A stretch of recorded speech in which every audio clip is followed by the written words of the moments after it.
No matter if points are gained or points are lost, there will be much to discuss. For analysis regarding tonight's Winnipeg Jets game, here are Dave Manouk, Ezra Ginsburg, and your host, Drew Mandel.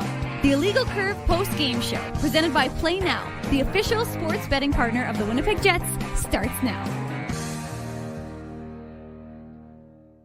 Good evening, Winnipeg. Good evening, Manitoba. For all those joining us live this evening on our YouTube channel and all of our social media platforms, we say good evening, universe, and welcome to the Illegal Curve post-game show. Alongside Ezra Ginsburg, I'm your host, Drew Mandel. For only the second time in 17 games so far this season, we are here to discuss a Winnipeg Jets loss. For the first time that loss has occurred on the road. I think it's probably a bit too soon to press the panic button, Ezzy, but what seemed like 81-1 as an inevitability turned out to not be the case, as the Jets suffer the 4-1 defeat tonight at the hands of the rested and refreshed Tampa Bay Lightning.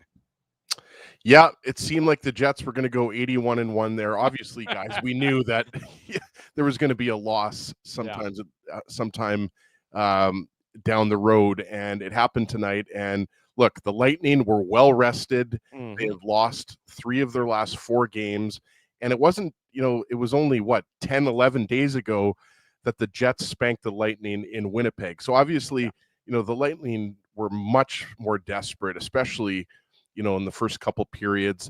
The third period, the Jets came on there. Nikolai Ehlers had a tremendous opportunity late in the game, and there was a good push, especially when Comrie was pulled. But, the Jets couldn't take advantage of some power plays in the third period. And, you forget the Lightning are still a pretty good team, right? Like, I don't think, many people were picking the Lightning to win the Stanley Cup. And obviously, no Braden Point, but Eric Chernak was good to go. That was the only thing that we didn't really know prior to the game starting, because Eric Chernak was injured in their last game prior to their break. He was really solid tonight. And, Nikita Kucherov, was doing Nikita Kucherov things. Brandon Hagel was very noticeable. He was on great. The penalty kill and on the power play and at even strength. And, Jake Gensel obviously gets the empty netter there. Like, he's a good player. So, this Lightning team, I think they're going to be in tough to make the playoffs, because they're kind of in that mushy middle of that division, right? Like, they're I expect them to still be a playoff team when it's all said and done. Anytime you have Kucherov, Hedman, and Vasilevsky, if you go, if you got, the goalie, the defender, and the forward, I expect that to be a playoff team. I agree with you. They're not the same. I'm not saying that they won't be a playoff team. I'm just saying it's not going to be easy for them. No, that's fair. That's fair. That they're going to be in tough. There are other teams around them in the Atlantic Division that have improved. Ottawa is a better team than they were. Buffalo's a better team. Detroit is more middling than anything. But I still expect, I'd be surprised at season's end if Tampa Bay wasn't in the playoffs, just given, some of the names we just rattled off. And whenever they get Braden Point back healthy, not to mention, like you said, Jake Gensel knows how to be a winner in this league. That's all he's ever done in this league, is win, whether it was with Pittsburgh or briefly with the Carolina Hurricanes. Yeah, absolutely. And, obviously the Boston Bruins are not the team they once were either. So that's going to help out in that division. Not, a couple of years ago, the Boston Bruins were a 120-point team, and obviously they've fallen off big time. But, obviously the 2 goals 55 seconds apart were huge in this game. Yeah. And, we talked about the desperation that they came with. I think the Jets, kind of didn't have the opportunity to really control the pace in this game like they would like. I think, you saw some good shifts, but we didn't see wave after wave like we've been used to lately, maybe with the exception of the Colorado game, but certainly in the games against Dallas and the game against the Rangers, you didn't necessarily see the Jets control play like they have for the majority of the season.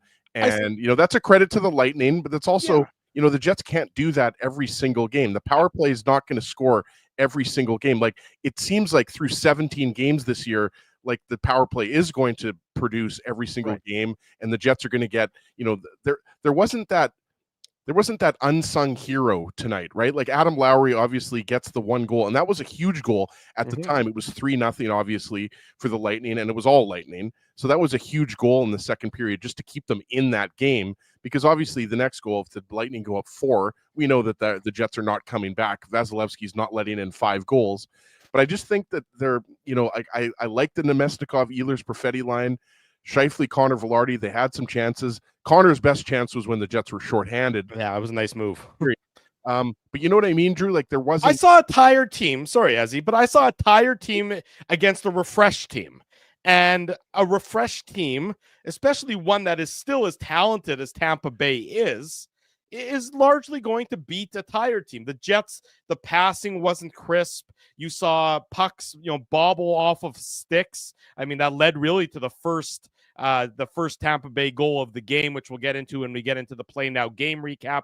You saw players that are normally what I would describe as sure-handed with the puck, fighting the puck. To me, the Winnipeg Jets, I mean, it's I know it's cliche and I know it might be a bit of an excuse, but there's also a fair bit of truth to it, is that the Winnipeg Jets to me look like a tired hockey team against the Tampa Bay Lightning team that somehow has had 6 days off. By the way, folks, I checked, and with the exception of the Four Nations tournament where everybody gets that time off, at no point during the season do the Jets have a 6-day break between games. So I don't know how the Tampa Bay Lightning got that from the schedule makers. It's bizarre because of the timing, right? You expect that break to happen maybe in December or maybe because of the Four Nations, but it's kind of weird that it happened in mid-November. Yeah. I'm not sure why there was that break. When I was looking at their schedule, I was kind of trying to figure out why there was that 6-day break. A little bit weird, but they'll take it. And obviously they were refreshed. Obviously they got some practice time, and they were the better team. And I thought it was kind of telling that the Lightning fourth line at times was outplaying the Jets third line when they were out there. And that obviously we know that the Jets fourth line has more talent, but Glendening, Girgensons, and I guess there were 11 forwards, so they were 11 and 7. Yeah, so Mikey, it was Mikey Eyssimont the most. Eyssimont was out there on them. that, yeah, and so they were outplaying the Lowry line. Just nothing, spectacular. Just having the puck in the Jets zone, just kind of controlling the play, and there wasn't a lot of pop to the Jets game tonight. There wasn't a lot going on. It was rather low event. Like we talked about it. Ehlers had the good chance in the third period there, maybe bring the Jets back within a goal. Connor on the shorthanded, really nice one-on-one move. I forget if that was Hedman or Chernak, who was the defenseman back there.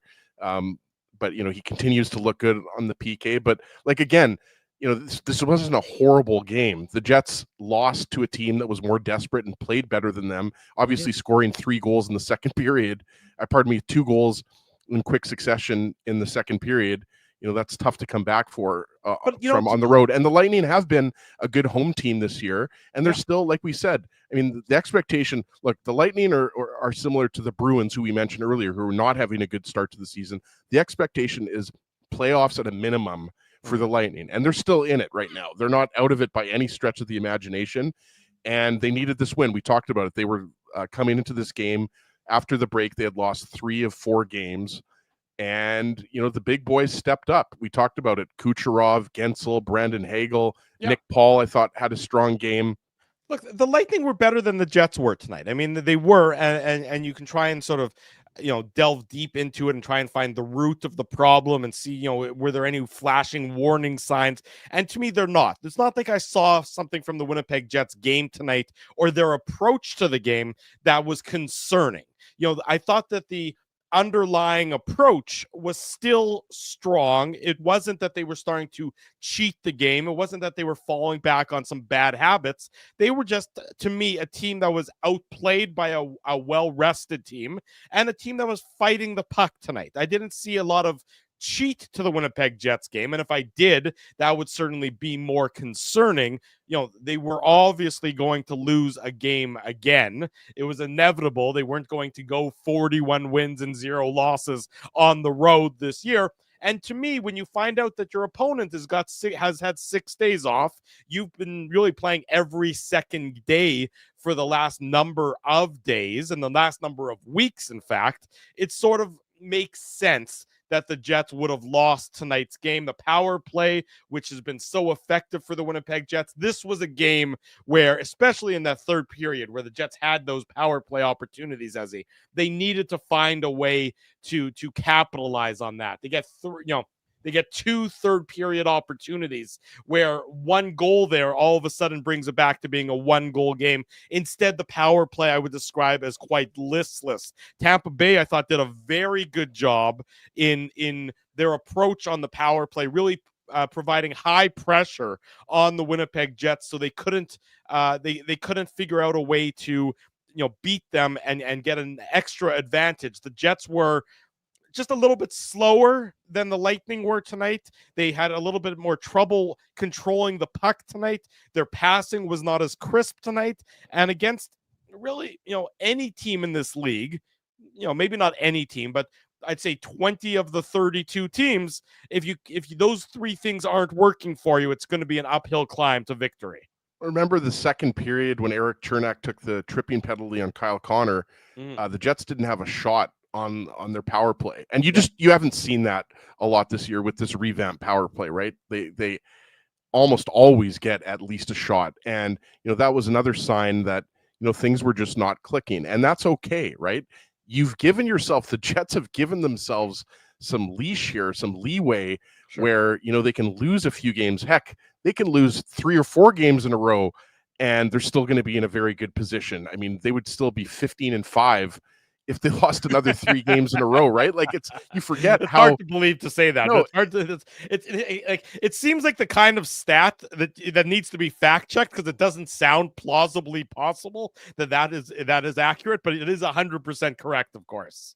And I see some comments in the chat about the puck management, and yeah, that's right. I mean, and we'll get into the goal and the play now game recap. Obviously, the Jets are on a 4-on-2. And Colin Miller turns the puck over, and there's going to be turnovers in a game, and the Lightning were pressuring the Jets, and that's one thing that I think through 17 games this year, what we've seen is teams that are able to out pressure the Jets are the ones that have success. Remember, go back to the Leafs game, that Tavares line was all over the Jets. Sure. We saw that with Colorado, more of what we saw in the playoffs. And then we saw it obviously with the Rangers, are the type of team that can pressure your defense. And, it goes back to what we said before. I don't think there's anything alarming and anything you're going to be, super upset about if you're the Jets coaching staff here. I think, you're not going to like, some of the decisions in the defensive zone, and you're not going to like, some of the penalties that the Jets took. It's not out of the realm of possibility that there's going to be games like this that are kind of, the old-fashioned grinders. This was a low-scoring game. Yeah. Tampa Bay was tight checking. We talked about it, like there's some physicality. The Jets were getting frustrated. The Lightning have some pretty scrappy players. They're a different team now than they were before. Even though they've still got Kucherov, Hedman, Vasilevsky, and Braden Point. Didn't play. The depth is not play tonight. Hasn't played since he got injured against the Jets. 10 days ago, whatever, that Sunday afternoon game at the beginning of November. That's right. Yeah, he has not played since that game in Winnipeg. Yeah, and we know that Braden Point's their number 1 center. Everybody knows how good he is, but that's the only injury, really significant injury that they had, and they got the job done. Vasilevsky was solid. He didn't have to be spectacular or anything Eric like Comrie that, but he had to make some good saves. And Comrie was good too, right? Yeah. Remember the save that he made in the second period? Off Anthony Cirelli late in the second period on the power play. That had the Jets been able to sort of take that save and channel it into third period momentum, that would have quite possibly been the proverbial turning point in the game, because it was a grade A scoring chance for a guy who probably scores that goal more often than not, and Eric Comrie was up to the challenge. I mean, I don't think you can, not that I've seen anybody laying blame on the feet or on the skates, as the case may be, of Eric Comrie, because I don't think that would be fair or just, the second goal. I mean, we'll get into that. The second goal, I thought that he kind of went down and was moving a little bit. He was a kind of little left. out of Yeah. But That that's was Eric Comrie. that was the only goal that I Right. had any issues with, because honestly, Drew, the third goal, the Sorelli tip off the headman shot, I don't think he saw it at all. No, I mean, look, I thought Eric Comrie was, Eric Comrie did, I think, what you want from your backup goaltender. He made some key saves to keep the Jets in this game, because truthfully, the way the Jets were playing, I know they lose 4-1 and everything else, but forget about the empty net goal. But the way the Jets were playing, if it wasn't for Eric Comrie and a number of saves, this could have even been more of a one-sided. The fact that this was a competitive game, into the third period, into the midway point of the third period, into the last few minutes of the third period, I think speaks to two things. One, the performance by Eric Comrie, and two, just the standard that the Jets have set for themselves, where even when they're not playing well, their baseline is still pretty high there. The baseline of a bad game for the Winnipeg Jets is still higher than, I'd say, a lot of teams, good games. And that speaks to the approach that the Jets have had game in and game out so far this season. So certainly a disappointing result with the 4-1 defeat, but still not anything that you would describe as particularly concerning or particularly worrisome on a long-term basis as they head down south to Sunrise, Florida on Saturday, where they face the Florida Panthers, the defending Stanley Cup champion Florida Panthers, in the first game of the home-and-home series between these two teams. Back to your point, I mean, if this is a bad game for the Jets, then, this is a sign of good things to come, right? Yeah. Because, we talked about, you go down 3-0 in the second period, but Lowry gets you back in it, and the third period was by far your best period. Right. And that's what you like to see, right? Like you wouldn't like to see the Lightning score a couple. Obviously, they got the empty netter. I'm not talking about that. But let's say they get a couple more goals at even strength, and, the Jets just don't have a very good effort in the third period. That's what you don't want to see.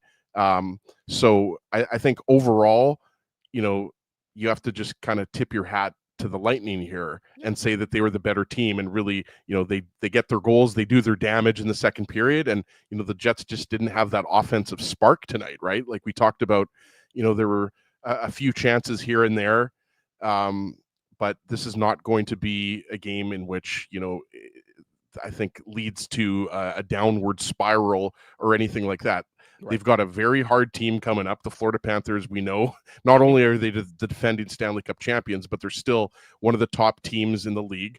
And, you're going to have to face the likes of Matthew Tkachuk and Sam Reinhart and Carter Verhaeghe. Like, the list goes on and on and on. And we're going to see a Hellebuck-Bobrovsky matchup, which is going to be very exciting to watch. Yeah. So, I mean, look, there's no reason why this is a little bit of adversity, right? Like the Jets, if you want to call it that, I mean, the Jets have not lost 2 games in a row, obviously all season, right? But this is a situation in which you could actually say Florida's one team. There's not that many teams this year, Drew, that scare the Jets. I don't think. I think the Rangers are one of them. I think the Stars are one of them. And I think the Panthers are one of them. But there aren't that many teams. Look, I obviously the Jets aren't literally scared of any team. I think they think they can beat anybody. What you mean is there's only a few teams that match up against the Jets, and where you could say, this team on paper is just as good, if not better, than the Jets. The Panthers are one of those teams. The Lightning, I still think the Jets are a better team. They just didn't play, I think, as well as they could. But, this is definitely a tough part of the schedule, and the Jets got to bounce back starting on Saturday. Right. Saturday, Jets against the Florida Panthers. We'll get into the the Play Now game recap coming up here momentarily, but we want to remind everyone Illegal Curve apparel is now available. It's only available. You got to get your orders in before November the 17th. That's coming up on Sunday. So you got today, you got tomorrow, you got Saturday to get in your orders for Illegal Curve merchandise. As you can see here, a wide array of wonderful Illegal Curve products. You got stuff for the kids. You got stuff to keep your head warm. There's stuff for adults. There's stuff for the ladies and the men in your life. Get your Illegal Curve apparel right now on our website. Go to illegalcurve.com and click the merch button. You can see it. It's on the ticker right there. I know that I went out. I got myself a couple t-shirts, a long sleeve, a 3/4 zip, all sorts of great looking Illegal Curve merchandise. And I've been in touch, and I understand so many more of you have already done that. We thank you for your support. We thank you for rocking the Illegal Curve gear out and about wherever you may be. Don't Going to be a lot of people looking fresh to death out there. There you go, looking sharp as indeed. Make sure you get your Illegal Curve merchandise before the store closes on Sunday. So that's today, tomorrow, Saturday. We'll keep reminding you, Illegal Curve merchandise now available. Let's get into the goal-by-goal recap here on the Illegal Curve post-game show. The Play Now game recap. Big thanks to our friends at Play Now for their continued support of the Illegal Curve post-game show. Sign up for Play Now and get a casino welcome bonus up to $150. Play Now is Manitoba's local, legal, and secure gambling site and the official betting partner of the Winnipeg Jets. Conditions apply. 18 plus. Enjoy responsibly. It's funny, whenever I hear the word casino, I can't help but think back to this card game that my Zeta taught me when I was a kid. It was a card game called Casino. As far as I know, he was the only person who ever played it. He taught it to me, and I think all my cousins as well. But I've never heard of anyone else who's ever played the game. And being perfectly honest with you, I don't really remember the rules of the game. It was back when I was a young tyke, and that's a lot of years ago. Of course, my brain power isn't so great. So if there's anybody in the chat who ever grew up playing the card game or is familiar with the card game Casino, let us know. Let me know. I'm curious about that. It's a memory. It's an indelible memory I have of my Zeta Morris playing Casino and Cribbage and Gin. But that Casino itself specifically is a card game that I don't think I've ever heard of anyone else playing. Well, if someone can tell us how to play it, maybe we can play it and we can show our kids how to play it, right? There you go. Pass on the tradition that Zeta Mindell started. This was my mom's dad, so this is Zeta Silver. Sorry, but, that's Zeta okay. Silver, right. Zeta Silver, Zeta Morris is what I called them. But so if anybody remembers the card game Casino, chat about it, because I could talk about the movie Casino. I mean, that was one of my favorite movies of all time. That's a Scorsese classic. That was a good movie. That's not what he watched with me as a child. That would have been odd and probably not the best example of good parenting or good grandparenting, as the case may be. But in any event, okay, let's get to the goals, Ace Rothstein. Thank you. Tampa Bay opens the scoring at the 7:24 mark of the first period. The Jets were on their heels to start this game. Tampa Bay, you could tell, a team that had 6 days off. They were flying out of the gates, and the Jets were just trying to keep their head above water. Jake Gensel gets his 6th assist to Nick Paul and Ryan McDonough. And really, this looks like it's going to be a good opportunity for the Winnipeg Jets. It's a 4-on-2. And then Colin Miller, who won't like the tape on this goal particularly, it looks like he's trying to pass it up, and he just sort of fans on the pass, and quickly the Lightning transition back the other way, and the Jets, it looks like it's got the potential to be a 2-on-1, but then if you look back and you watch Miller, who's coming back hard, trying to get back into the play to make up for his error, is gesticulating to Hayden Fleury to take the shooter. And as a result, he sort of takes himself out of position, and the puck ends up on Gensel's stick, and both Fleury and Colin Miller out of position, and Jake Gensel is in the slot and makes no mistake wiring it past Eric Comrie to give the Lightning, a 1-0 lead. Yeah, it's unfortunate, right? Because the play starts in the Jet zone with Scheifele chipping the puck past Nick Paul, right, up to, I think it was Velarde, and then Velarde gets the puck back to Scheifele over to Miller, and then, like you said, kind of tries to backhand it back to Velarde, and turns the puck over. And then you're right. That's kind of what stood out to me as well. It's a nice little, backhand feed from Nick Paul to Jake Gensel, but there was some miscommunication there. And obviously Hayden Fleury and Colin Miller haven't played as much as Logan Stanley and Colin Miller have played together. But I thought that, Colin Miller could have easily just taken Gensel, right? As opposed to making that motion. Well, he tells Fleury to take he tells Fleury to take Nick Paul. Right. I mean, I'm watching the little dots on NHL.com here as well. He tells Fleury to take Nick Paul, but then he goes after Nick Paul as well. And so what ended up happening, he was too late to get a stick or get a body or anything on Jake Gensel, right? So like it was one of those cases where I think what should have wires got crossed, but I think what should have happened is Miller should have just let his instincts kind of take over there and let Hayden Fleury take Jake Gensel, because what ended up happening is kind of they both were too late to take either guy. And look, it was a nice little pass, and Gensel has speed coming into the zone, right? But it's just a turnover. It's unfortunate that a 4-on-2 ends up coming back the other way and resulting in a goal, but it just wasn't good puck management, and it was a little bit of just kind of indecisiveness between Miller and Fleury there, right? And the Lightning had all of I think the shots were like 7-1, something like that at that point, right? So in the first 5 to 10 minutes of this game, it was really all Lightning, and so it wasn't a pretty goal, but that's going to happen sometimes. The Jets can't be perfect, right? Like the Jets, that's something you got to remind yourself. The Jets are still 15-2 on the season, right? So let's not get too carried away with some of the mistakes they made. Mistakes are going to happen throughout an 82-game season. But yeah, there was a lot not to like on that goal, Drew.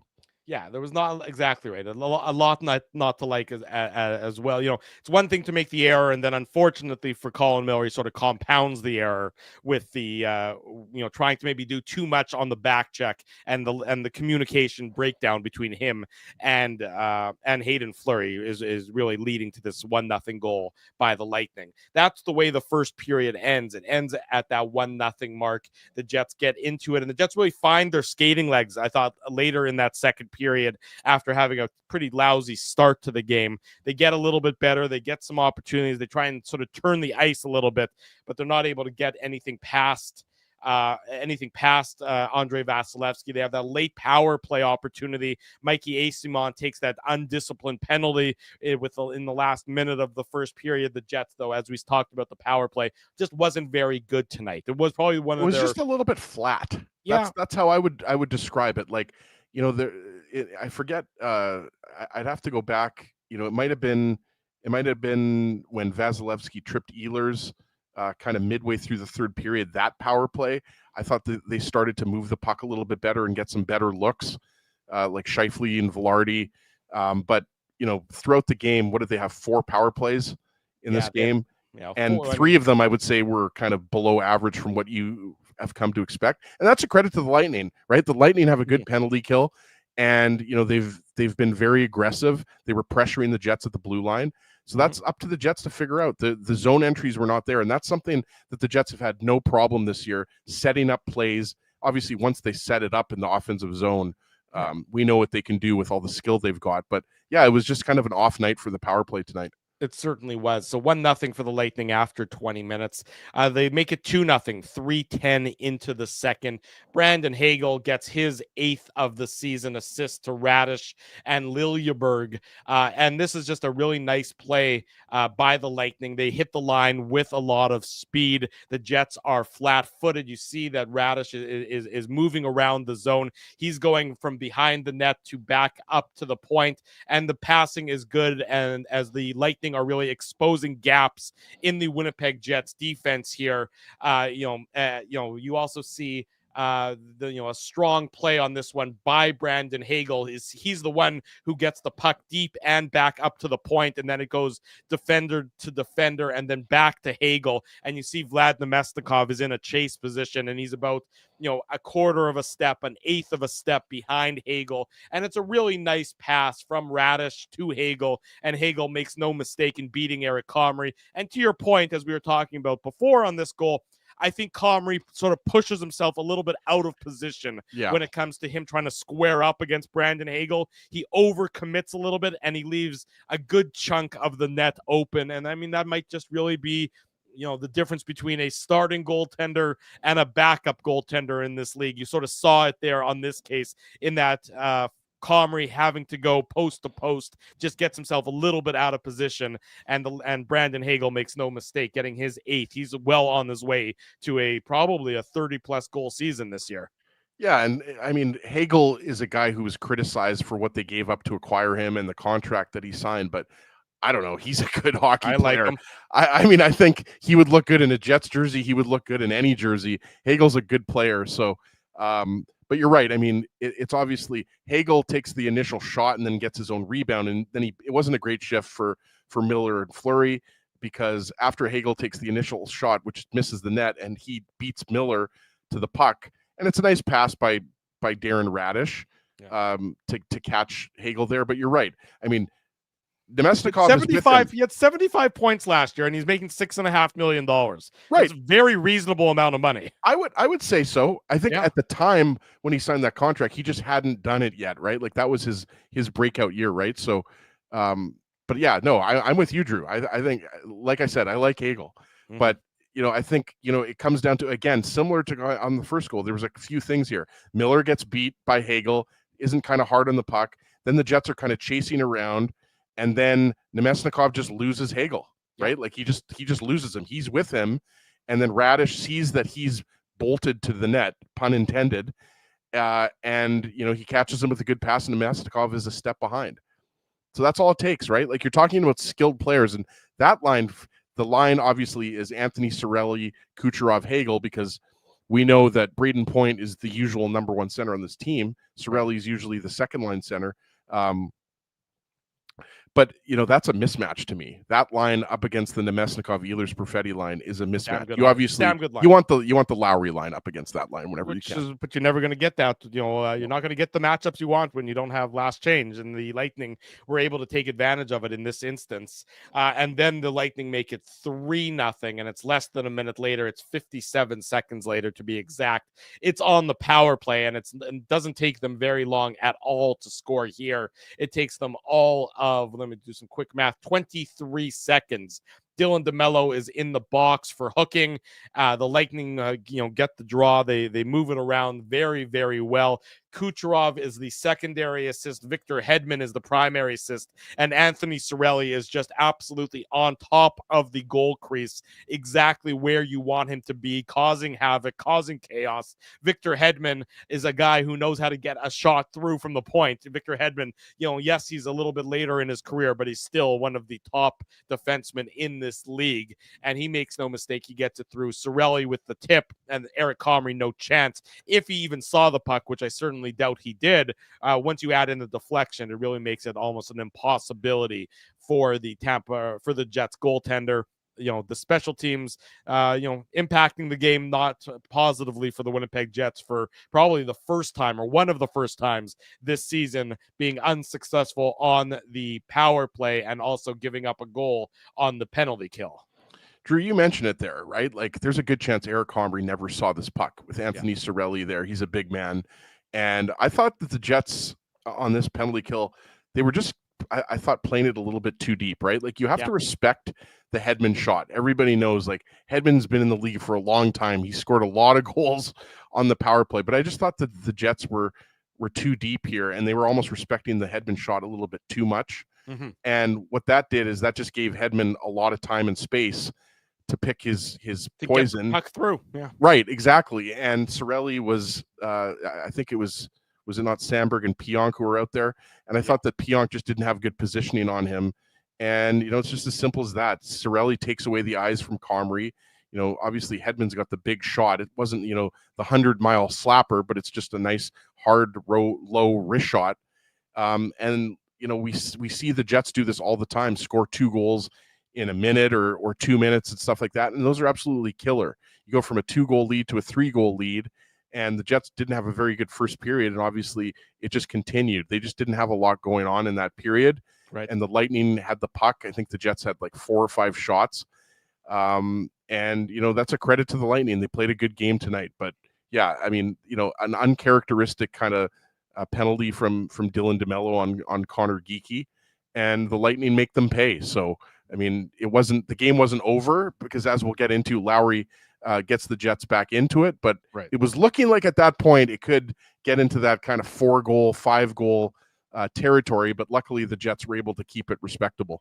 They cut the lead from 3 goals back down to 2 goals at the 6:54 mark. So 2 minutes and 47 seconds later. Really, all this show is a way for me to demonstrate my mental math skills. Adam Lowry gets his 3rd of the season, assist to Colin Miller and Hayden Fleury. It gets the Jets on the scoreboard. It also is our The Seagrams shot of the game.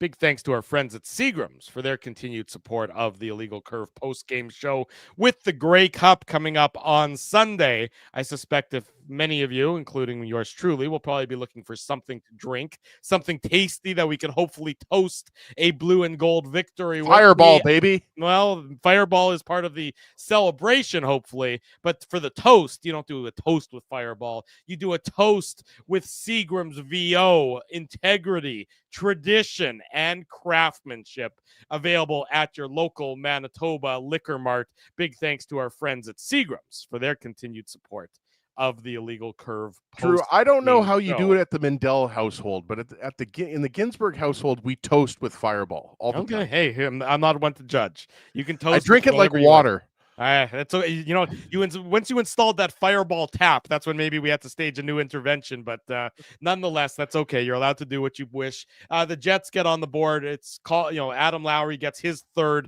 Right place, right time on this one as the puck. I still, I've watched the replay a number of times. I'm like, where does the puck hit Lowry? But it obviously does plinko in off of him and past Andrei Vasilevsky. Colin Miller, we know, has the big shot.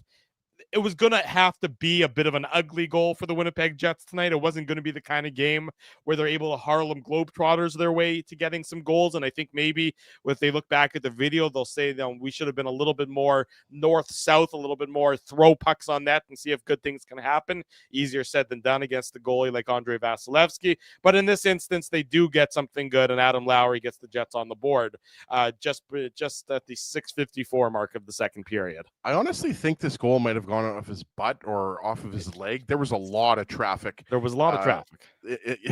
Similar to Anthony Cirelli's goal. I don't think if Andrei Vasilevsky saw this, he didn't see all of it.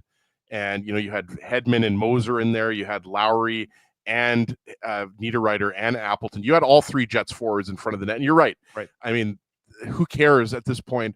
That was just, if there was anything I would say that, gave you a little bit of hope in this loss, was that the third line came through with a big effort. And also we talked about it, the third period, we talked about good individual. Sorry, go ahead. I was just going to say, I thought the effort by the Jets, by and large, wasn't bad tonight.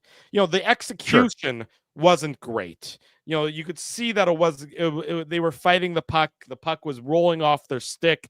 Passes weren't working, but effort-wise, I can't really have any criticism. They fought hard for the entirety of the 60 minutes, which is what you want to see, and that's why I'm not, concerned that there's more, significant underlying issues here besides one loss. They fought hard, they played hard, just the kind of game where, the puck isn't going their way, and they're definitely a tired bunch. There's no question about that as well. I believe it. That's why Saturday is going to be, they get through Saturday's game, and if they, depending on what happens Saturday, at least they finally get Sunday and Monday, to relax before they have Tuesday back at home again against the Panthers. You're right, Drew. It's been 2 weeks now, 2.5 weeks now, where there has been, I should say, a game every second day, right? Like it's just been like clockwork, like game, day off, game, or practice or day off. And you're right. I mean, sometimes you can say that was a factor in a game. Obviously, the Jets are never going to admit to that they're tired and the Lightning were the fresher team. But I think you saw that, especially in the second period. The third period, the Jets had some energy and they were the better team. But at that point, they were chasing the game and the Lightning were happy to kind of lock it down. And obviously, the Jets benefited. We talked about it. They got some power play opportunities that they weren't able to convert on. But, they're going to lose games, like I said, and that's what happened tonight. And this was a road game, and they've lost some games in Tampa Bay over the years too. Let's not forget that. Right. And I think you're right. I think you take a little bit of the good from this game, and you move on, because you're not going to have a lot of time, to think about this one with your back-to-back against Florida coming up. This is going to be really. I mean, this is a possible Stanley Cup final.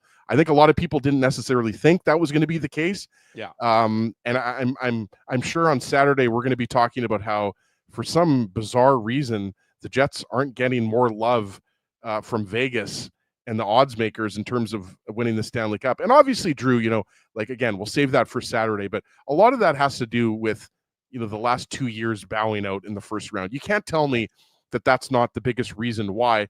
But I mean, come on, if the Jets aren't, one of the 3 or 4 top favorites to win the Stanley Cup right now, based on the way they're playing, I think there might be some good odds for people to think that. There might be some good odds for people to jump on with our friends at Play Now. So if you're looking to make a futures bet, that's what that would be called. And you like what you've seen from the Winnipeg Jets so far, head over to playnow.com and make that futures bet and put a couple shekels down on the Winnipeg Jets if that's what you care to do.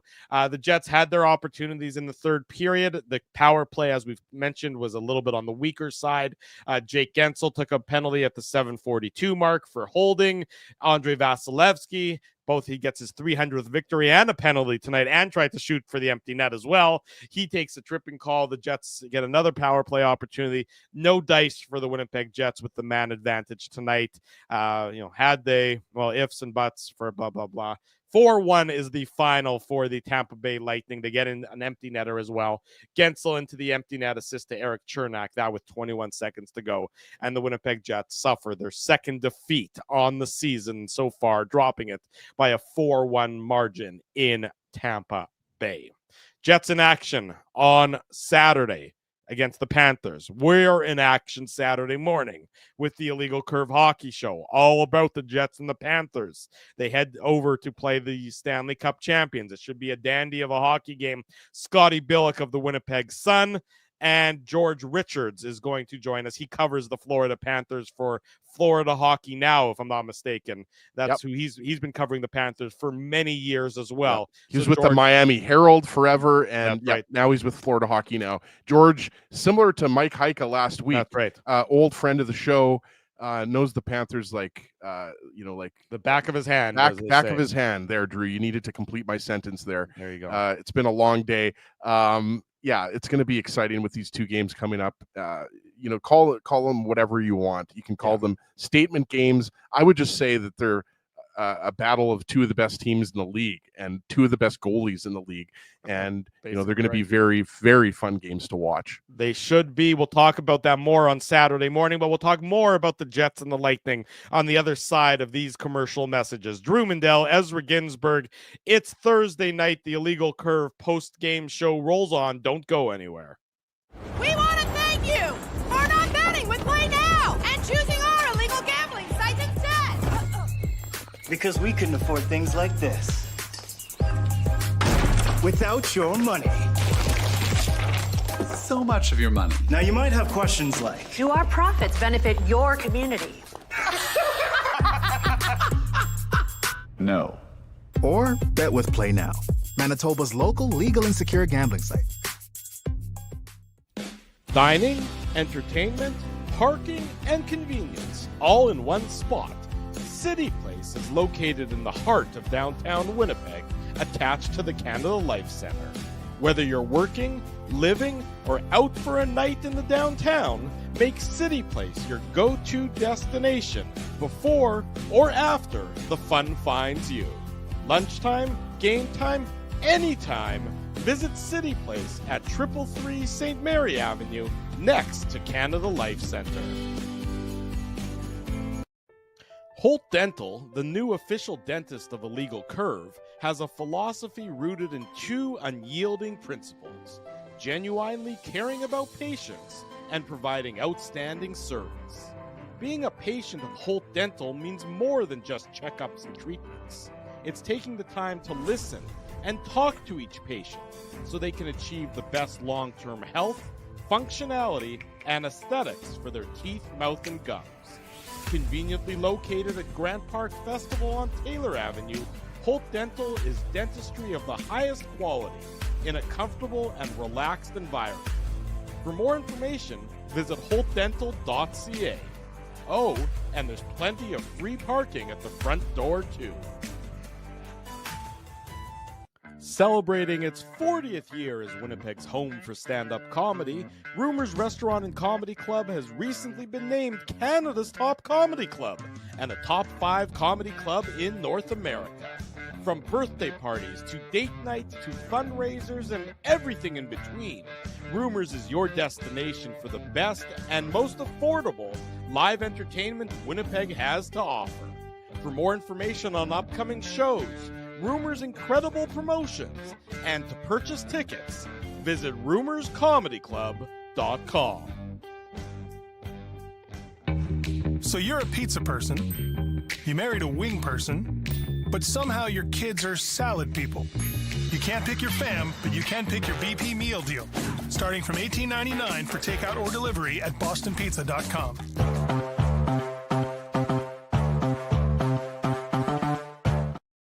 Bottom of the hour, welcome back to the Illegal Curve post-game show. Drew Mandel, Ezra Ginsburg with you on this Thursday night. The Jets drop a 4-1 decision to the Tampa Bay Lightning, dropping on the year to a mere 15 wins and 2 losses through their first 17 games.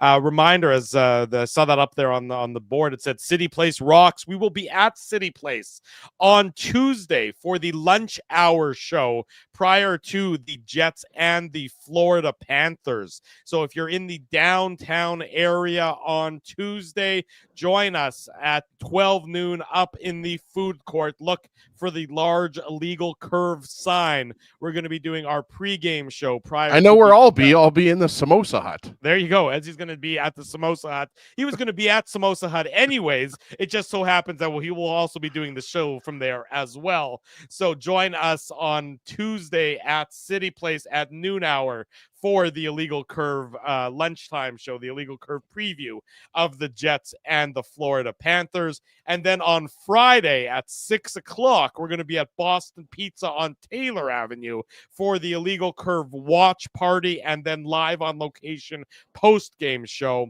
We will be there as the Jets play the Pittsburgh Penguins. We're not sure where Rutger McGroarty is going to be, but time will tell on that front. So join us Tuesday at City Place and then Friday at Boston Pizza on Taylor Avenue. 2 opportunities next week to be there and see Illegal Curve live and in living color. That'll be a fun week next week. It was great last night seeing in living color Bruce Springsteen. I was going to say, Drew, when are we going to get the concert review? I mean, it seemed like on my Instagram timeline or story feed, whatever you want to call it, that everybody was at that show, but it must have been phenomenal. I mean, there's no way it wasn't. It was phenomenal. I saw Bruce probably, I think it's about 12 years ago. I was with you. Yeah, you were with us. We were on the boys. Yeah, Gary, Huss, all the boys were there. Yeah, that's right. We saw Bruce. So I saw Bruce 12 years ago. He still sounds amazing to this day. It was a fantastic performance. I don't know how he does it. I mean, he's 75 years old and he's rocking out there for 3 hours, and he's got the energy of a 25-year-old. He's a machine. I'm in my 40s, and I'm exhausted 24 hours later, having just danced around and sung for, the 3 hours. You're exhausted taking the garbage out at night. Well, that too. But in any event, it was a fantastic concert. It was everything I'd hoped for and more. I mean, I waited 2 years. I bought these tickets 2 years ago because remember the concert was postponed a year when he got sick. So I was a little bit skeptical if it was ever actually going to happen. And it was great yesterday. I had a great time. It was my wife's first time seeing him. She had a great time. It was really a special night in downtown Winnipeg. Chevy was out before the game. I saw him at at downtown, having a beverage and sort of taking in the accolades from Jets fans who were celebrating the Jets record of 15-1 to that point. I was going to say, talk about a guy who's living the good life right now. Chevy, 15-1. Obviously, that was before tonight. Yeah. And then, gets to see Springsteen with 15,000 other people. So, yeah, Bombers obviously coming up. We'll talk about that more on Saturday morning show. But what a time to be a Winnipeg sports fan right now. Like, everything is just coming up Winnipeg. It is. And yeah, I mean, the Bombers have to win this one. This is the tiebreaker. This is the big one. And I think they will. Well, here's hoping. We'll talk about that a little bit more detail on Saturday morning as well on the Illegal Curve Hockey Show. Last word tonight goes to the Winnipeg Jets head coach, Scott Arniel. This is courtesy of our buddy, Jamie Thomas.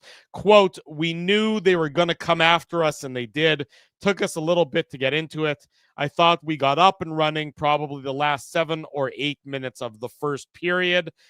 We had some opportunities. We had some chances. They capitalized on theirs." That's the Jets head coach, Scott Arniel, surmising tonight's performance, the Jets dropping a 4-1 decision to the Tampa Bay Lightning, losing for the second time on this early part, the 17 games into the season and only 2 losses. It's pretty good for the Winnipeg Jets, as we have discussed. Want to say a big thank you to all of you who joined us tonight on the post-game show, as well as all the sponsors of Illegal Curve who make this show, the Saturday show, the website, a possibility. Of course, Play Now, they're the title sponsors. Our friends at Rumors Restaurant and Comedy Club. Kyle Kinane is at Rumors all weekend long. Tickets available, rumorscomedyclub.com.